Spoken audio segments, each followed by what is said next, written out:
जय झूलेलाल। मुंहिंजे चैनल सिंध समाज ते तव्हां सभिनि जो स्वागत आहे। पंहिंजी मिठड़ी ॿोली सिंधीअ में मां तव्हां सां गॾु शेयर कंदी आहियां कुझु सिंधी कथाऊं, सिंधी भॼन, कुझु सिंधी रेसिपियूं ऐं दादीअ जा घरेलू नुस्ख़ा। अॼु मां सिंधियुनि जो सावण जो महीनो वञी चुको आहे ऐं हाणे अची वियो आहे असांजो भादव जो महीनो। भादव जे महीने में श्राद्ध पवंदा आहिनि ऐं हिन महीने में ई असांजी महालक्ष्मी माता बि ईंदी आहे। महालक्ष्मी माता जी सॻिड़े जी कथा मां तव्हां सां गॾु शेयर करे चुकी आहियां।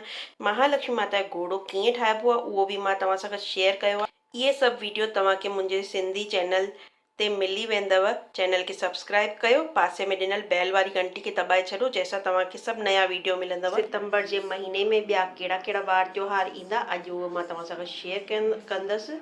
2 तारीख़ सूमर ॾींहुं सोमवती अमावस थींदी।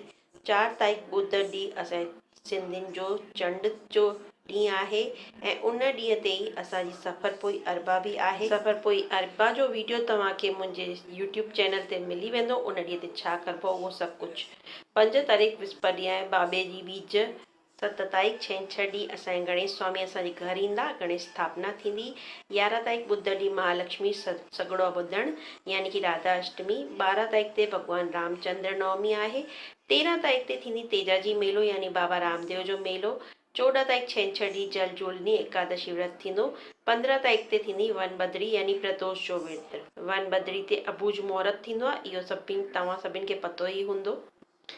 16 तारीख़ खां पंचक शुरू थी वेंदा। 17 तारीख़ ते थींदी असांजी अनंत चतुर्दशी यानी गणेश विसर्जन। 13 तारीख़ ॿुधर ॾींहुं पूर्णिमा जो श्राद्ध थींदो ऐं उन सां गॾु एकम जो बि श्राद्ध थींदो ऐं उन ॾींहं खां श्राद्ध शुरू थी वेंदा। 19 तारीख़ ते थींदो द्वितीया जो श्राद्ध। 20 तारीख़ ते तृतीया जो श्राद्ध। तृतीया श्राद्ध ते पंचक समाप्त थी वेंदा। 21 तारीख़ ते चतुर्दशी जो श्राद्ध थींदो। 22 ते पंचमी जो। 23 ते थींदो छठ जो श्राद्ध। 24 तारीख़ मंगल ॾींहुं सातम जो श्राद्ध थींदो। 25 तारीख़ अष्टमी जो श्राद्ध थींदो। उन ॾींहुं महालक्ष्मी सॻिड़ा छोड़नि जो ॾींहुं थींदो आहे। 26 तारीख़ ते नवमीअ जो श्राद्ध। 27 ते दशमीअ जो श्राद्ध। 28 तारीख़ छंछरु ॾींहुं एकादशीअ जो श्राद्ध। 29 तारीख़ आर्तवार ॾींहुं द्वादशी जो श्राद्ध थींदो ऐं 30 तारीख़ सूमर ॾींहुं त्रयोदशी जो श्राद्ध थींदो।